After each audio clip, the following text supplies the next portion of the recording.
Welcome to the 2017-2018 NBA preview. My name is Josh, your Enviers. Today we are covering the 12th ranked team in the preview, the Los Angeles Clippers, who I could see being a 6th or higher seed in the Western Conference. Like usual, this series is inspired by Grantland, and also like usual, the series isn't based off of who's going to win a championship. It's simply based off of regular season wins and losses. And last season, the Clippers had 51 wins. This season, I do not see them reaching 51 wins. Obviously, the big elephant in the room here is the Chris Paul trade. Chris Paul is no longer on this team, and you're not the same caliber of team as you were with Chris Paul. You know, love him or hate him, Chris Paul is one of the better point guards of this league. Even though if he is aging, he has the offense, he has the defense, he's an overall point guard. This season, I have the Los Angeles Clippers winning from anywhere from 43 wins to a max of 45 wins. They did lose Chris Paul. There is going to be a drop-off from the 51 wins, no matter who you replace with them, unless it's another all-star caliber player. And spoiler alert, I don't feel like Danilo Gallinari is that all-star caliber player to replace Chris Paul.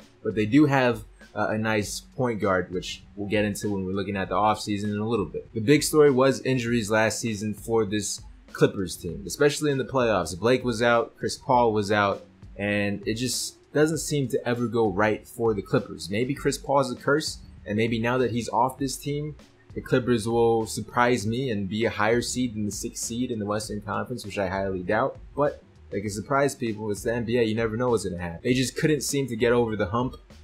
They were supposed to be the next team up and win a championship, and all the hype was around the Clippers. But then Kevin Durant, went to the Golden State Warriors, and before that, Curry popped off as one of the greatest shooters of all time, and they kind of took that spot from the Clippers. That was supposed to be the Clippers. That was their window of opportunity, and then the Warriors just shut that window of opportunity, and now it's all about the Warriors. So let's see how the Clippers try to improve from losing Chris Paul, arguably their best player, by taking a look at the offseason moves. Ooh boy, this Clippers team looks like a completely different team than they did last season. I'm not sure if that's a good thing or a bad thing, but they should make playoffs, right? They're the Clippers. The Clippers have been pretty good for the past few years. They're not going to go back into irrelevancy, or so I think. Doc Rivers is a good coach, or so I think. I honestly don't know. But they lost Chris Paul. That was the big part right there. Jamal Crawford. I don't even feel like naming all of these players. Bunch of bench players. Paul Pierce, JJ Redick, Raymond Felton, Brandon Bass. What they acquired was Patrick Beverley, Lou Williams, who, I'm just kidding. DeAndre Liggins, Milos, I don't know how to pronounce his last name, Sam Decker, Montrezl Harrell, and Willie Reed. Also drafting Juwan Evans with the 39th, and Thornwell with the 48th pick. This is a completely different team. So if we take a look at the rotation now, same core though, same core of Jordan and Griffin, but other than that, this team, oof.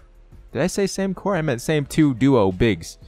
Gallinari, Austin Rivers, and Patrick Beverley. You could substitute Patrick Beverley and Austin Rivers with the new guy, Milos. And the bench also looks like Willie Reed, Montrezl Harrell, Sam Decker, Lou Will, and Milos, or you could put him in the starting lineup like I just said. I've never seen him play, so I can't say anything on him except for what people say and that he's a great passer. So maybe he could help this Clippers team win. It's a pretty solid rotation for losing their best player. So my question is, for the Clippers, is Blake Griffin now their best player? And is Blake Griffin going to take the next step and carry this team? I know that's a lot to ask for Blake Griffin, considering he's not a point guard, and power forwards are kind of a dying breed. Bigs are kind of a dying breed if you can't do all this fancy stuff like dribble, shoot, etc. Blake Griffin, although he's expanding his range, he's still a little rough around the edges. And is this the year he takes the next step and helps the Clippers win more games, along with also being a nice destination for free agents this offseason? I mean, I still have them making playoffs, but if you expect this Clippers team to be better than the top teams in the Western Conference,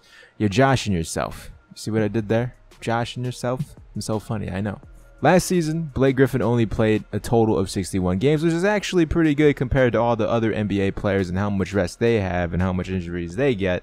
So, pretty solid comeback from the prior year of 35.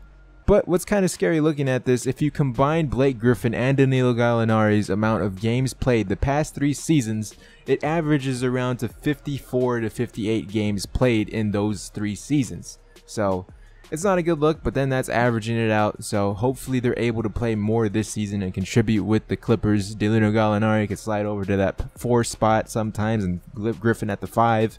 I believe in Blake Griffin that he's able to bounce back this upcoming year and take this team to the playoffs with the help of DeAndre Jordan and Milos, depending on how much minutes Milos gets, because he may be a liability on defense, but hey, that's why they got Pat Beverly for. Let me know in the comment section below. So with that said, if you guys enjoyed the video, be sure to leave a like on it. It really helps my channel grow, considering I spend a lot of time and effort rendering, editing, and uploading. It'd be greatly appreciated. Before you go, check out some of these other videos on screen right now, featuring the NBA previews past episodes. The link is in the description for the NBA preview playlist in case you want to watch the rest of the series, along with my Twitter. Follow me on Twitter at Enviers if you want to chat it up about the preview or anything basketball related. I'll talk to you guys in the next one.